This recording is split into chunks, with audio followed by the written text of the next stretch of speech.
So I'm gonna dial this number and see, since the two people running for sheriff has gotten a little in trouble, what do we do about the voting thing? For anybody out there that may need to know and follow up, here's a little idea for y'all and what happens and what the process is. Never had this happen myself, so I don't know.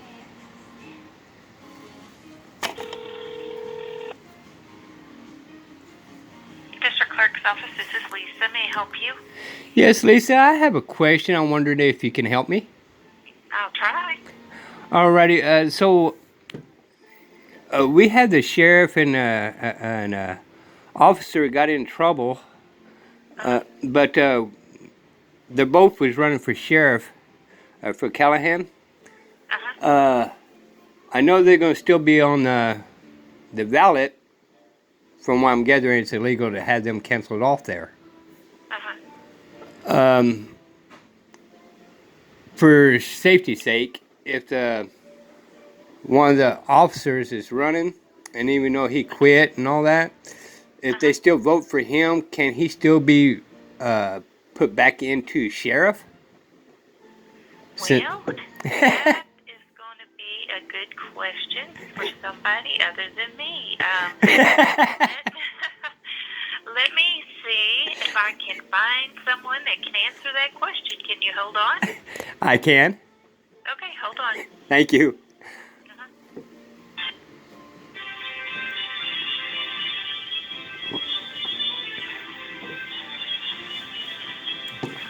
Surprise, surprise.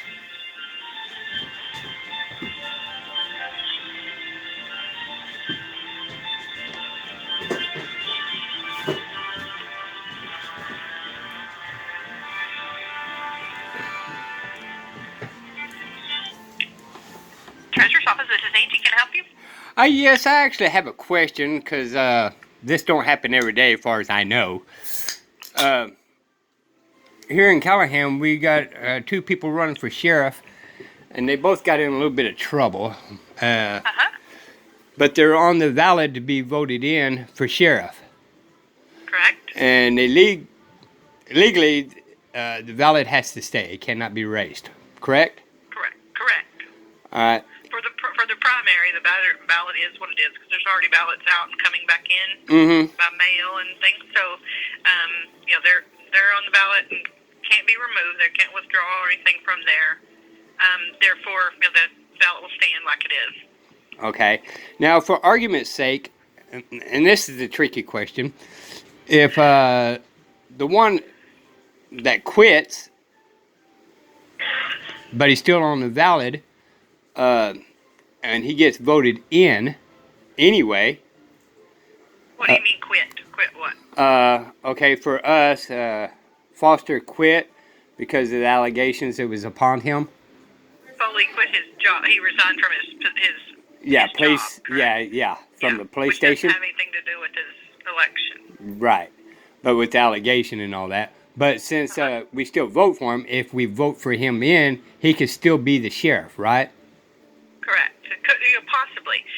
Like I say, the primary is just determining who goes to the November election for the Republican Party. Oh, okay. So actually, this just determines who the Republican candidate is in the November election. Okay. So later on, like in July and August, there's a time when you can apply for a write-in to be a write-in candidate, so someone else could come along and register just like you do to be on the ballot. But it's too late to be on the ballot. But you can register to be a write-in candidate. Right. You still have to file for that. Yeah, like I can go in there and file, and then people can vote for me or whatever, but they had to write my name in. Yes, but you do have to be on the write-in candidate list in order to get the votes counted. Right. Okay. Okay, but for argument's sake, if he gets all the way through there, nobody runs against him in November. Yeah, he could still be the sheriff, even though with the allegations and all that, because he technically was voted in and whatever. Well, technically, unless he's convicted of a crime. Okay, unless he's convicted. Okay. Because Because at that point, Yeah. it may not, even if it wasn't something that he could be removed from office, he is, the sheriff is required to be a peace officer. So if it's something that he couldn't keep his peace officer license for, then that, the commissioner's court could come in and make a decision to, if he's removed for some reason, a criminal reason or whatever, dropped out, the commissioner's court would appoint a temporary sheriff and then have an election to replace, to fill his term. Okay, well, I just wanted to get a little bit more insight because it's not every day this happens, as far as I'm aware I appreciate that because, you see a lot on Facebook where people are just, jumping out there and saying we should write in somebody. Well, that's not even a possibility for the primary. So, a lot of that could be avoided if people like you would call, would get the rest of the information. Yeah, I don't know. You on doing that? I don't know if Mickey Mouse would be a good sheriff. Yeah, but he still has to come in and and register. He's not real. Could he run? Could we write him in? No, because he has to come in and he has to sign an oath saying that he is a peace officer and that he is running for office. Well, yeah. There's a lot of details in there, but they do have to. You can't just write in somebody that that people decide they want to write in. They actually have to register to be a write-in candidate. Yeah, because I was actually at the deal and asking questions when they were doing the debate, and which one? The debate here in Clyde, when they did the debate here in Clyde.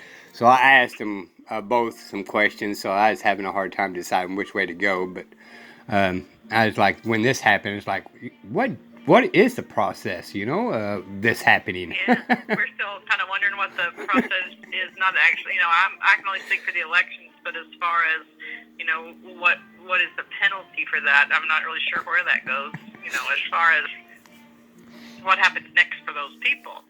Exactly, because by federal law, their names can't be erased, so it's still on there. So legally, you can still vote for them. Yeah, we can't take them off. We have to vote. You don't have to vote for that race, but if you come in and vote, and you could skip that race, or you could vote, but you can't vote for somebody else.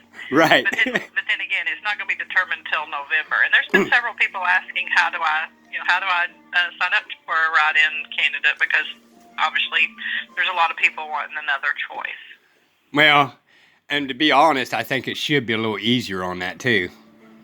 But it is what it is, and I just wish that we, the people, kind of say, hey, let's make this a little easier for the outsiders to be able to come in. Yeah.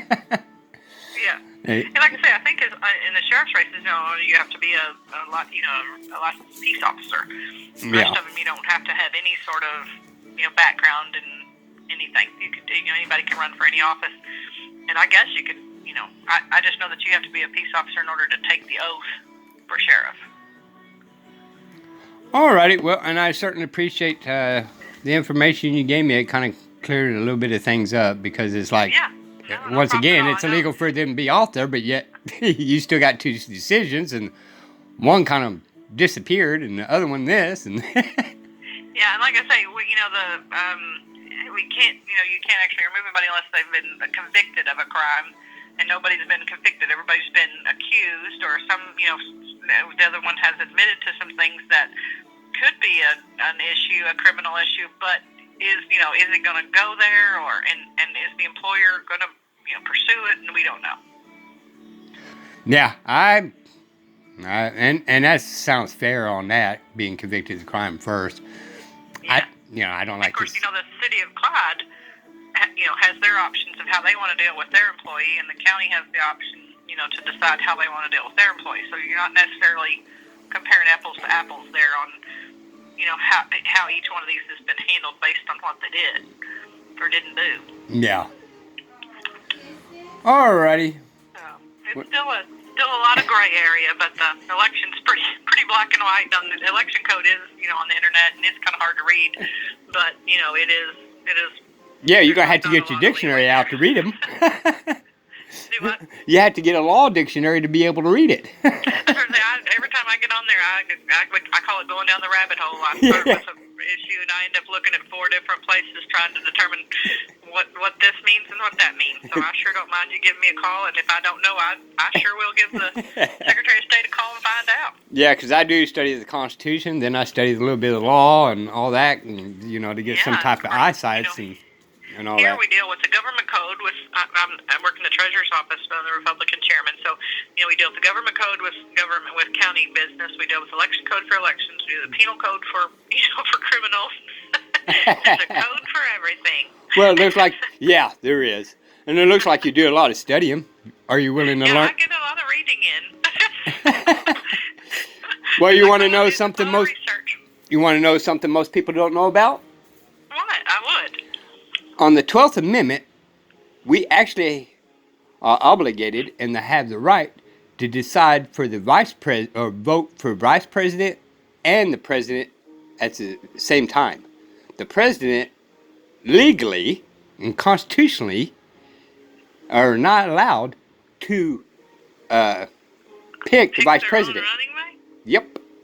I didn't know that. Most people don't. I'm one of those people who didn't know that. HDR started this. He said, I'm not going to run for president unless I get to pick the vice president. The Congress of the House, of the Democratic side, talked to the Republican side, and they all agreed to the terms that we'll go ahead and let him slide on this. And ever since then, Congress has ignored the 12th Amendment. They never changed. They never did change the Never adopted any law or changed anything. They just completely ignore the 12th Amendment. I didn't know that. I guess anything can be ignored until somebody spits it out. Do something about it. And it can be Democrat or Republican. So you can have Republican. I mean, you can have Donald Trump in office and Nancy Pelosi vice president. Wow, that'd be fireworks, wouldn't it? That'd definitely make a. Every night. Yeah, you definitely gotta have a. You're gonna give me bad dreams. What are you talking about? Yeah, well, since I know this, I have nightmares that could have been possible. What's your name? Joe. Joe. Okay, it's nice to visit with you. I'm Angie. Yeah, I just moved in Clyde about 4 months ago, and so I'm kind of fairly new at it. Well, welcome to the party. You got here just in time. I did. You guys definitely made it interesting when I moved here. Yeah, it's not a sleepy little town. No. The only reason why I know about trees because I drove across country, but I didn't know trees existed outside of Odessa. I'm from the Panhandle of Texas. We didn't have many up there either. No, you didn't. But you did catch some snow. Yeah, we had some cold weather and a lot of wind. And they're getting a lot of both right now, I think. Yes, they are. They're getting pretty hammered, aren't they? Yeah, well, I enjoyed the visit. Let me know if you need me to find out anything else. If I don't know, I'll sure find out. All righty. Well, and I certainly appreciate you listening to that. Oh, no problem. Are you still interested in learning one more thing? Sure. The original terms of the Senate, the senators, was that our representatives picked them because it was easier for we, the people, to get in touch with our representatives so that the senators can be fired and pulled out of office if they did not represent the state correctly and legally. But I didn't know that. 17th Amendment, they ratified that, changed it illegally, but they did change it. And now we vote for the senators. But that's the reason why when you call in and complain about the senators, they never get fired because they pulled that power from us. Oh, so they're appointed. Yes. Oh. Wow. Well, I really enjoyed this. I guess I probably ought to get back to work, but I'm sure appreciate the information. I'm always looking for some interesting thing like that comes up, and I appreciate you letting me know. Alrighty, I certainly appreciate it. We'll talk later. I appreciate the call. All right, thank you. Bye-bye. Bye-bye. I can't read it, baby. Article 42A of the Constitution. Fetus additionally possessed the